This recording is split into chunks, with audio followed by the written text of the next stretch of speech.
Good evening and thank you for joining us. Today is National Human Trafficking Awareness Day, and the issue is far more prevalent in our country than many Canadians realize. The Regional Multicultural Youth Council wants to bring awareness to the issue, especially considering how often it occurs right here in Thunder Bay. Vasilios Bellows reports. It's a vastly underreported crime across Canada, with many public misconceptions. Human Trafficking Awareness Day prompted one local youth group to step up and shine a light on the horrific issue. The Regional Multicultural Youth Council held a workshop to help those in the community better understand the issue in Thunder Bay, with the city being considered one of the worst hubs for human trafficking across Ontario. Co-presidents Eternity Neekin and Tisha Duncan explained why it was so important to organize the event. High rates in Thunder Bay, especially with missing and murdered Indigenous women and two-spirited people going missing every day. And I felt like it was necessary to spread awareness and also educate young people on how to be safe and recognize signs. I guess just for me, I kind of always grew up with that fear that something bad would happen to me, especially living in Thunder Bay. Part of the event focused on the RMYC's peer mentoring program, in which youth reach out to each other about issues when they aren't comfortable doing so with adults. Executive Director Moffat Makudo says this method can be incredibly valuable in human trafficking concerns. The feedback is very positive that young people tend to go to other young people for advice. And if they are well informed of what's happening, they can provide that good information.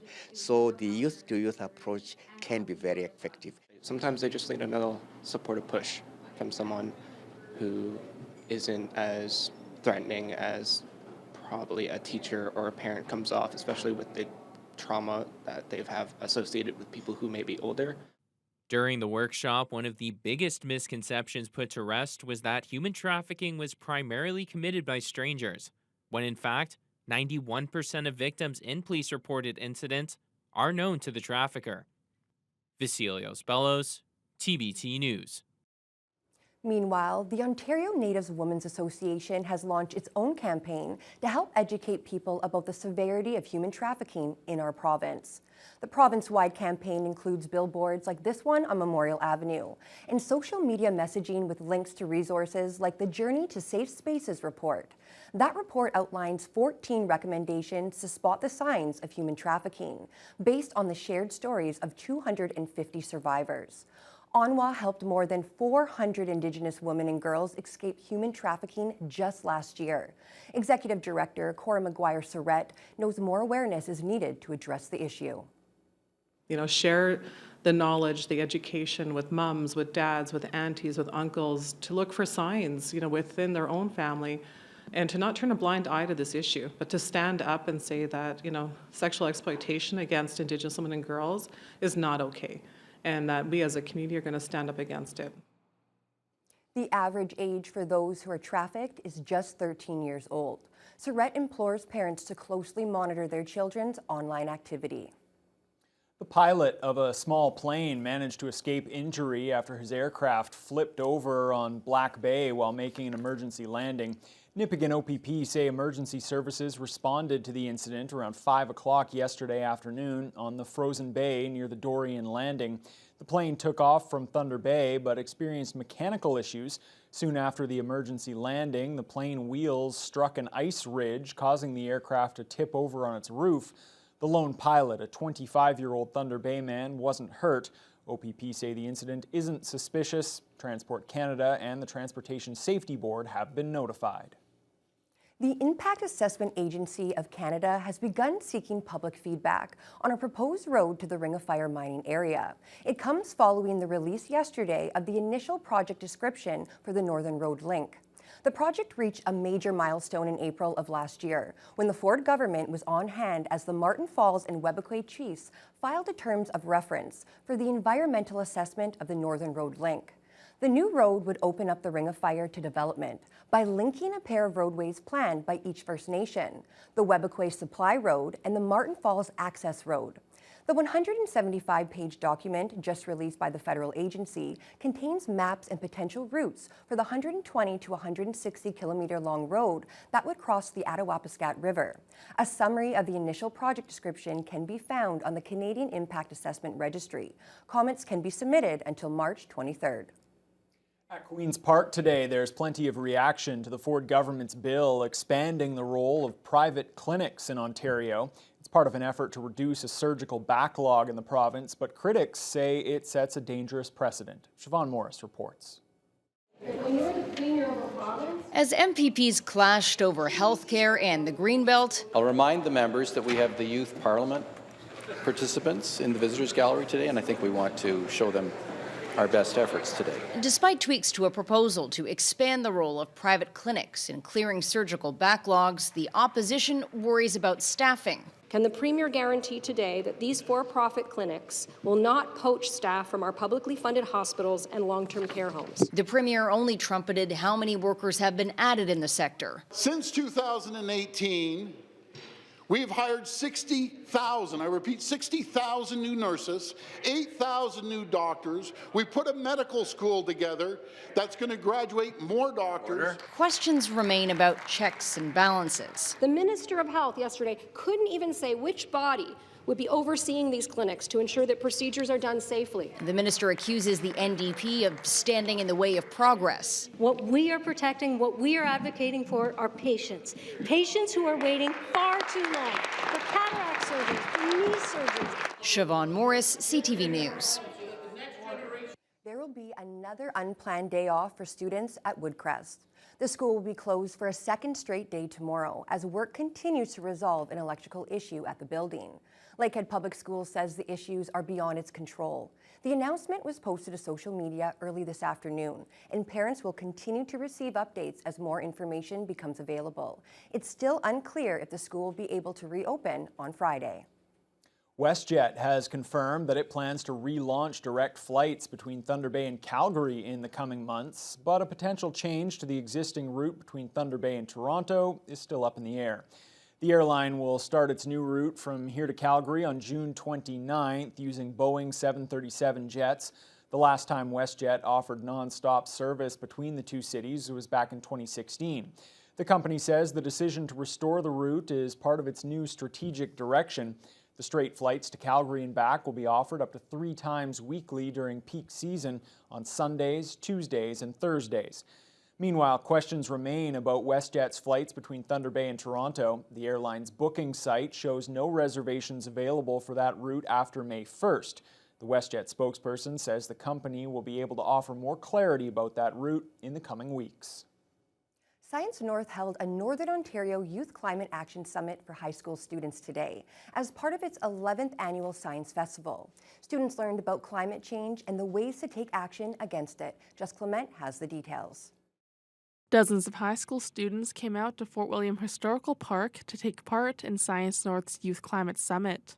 The students were able to learn about climate science, Indigenous traditional knowledge, and the ways they can take action on climate change through various workshops, including community climate mapping with the Jane Goodall Institute and learning about food and fashion waste with local Indigenous artist Betty Karpik.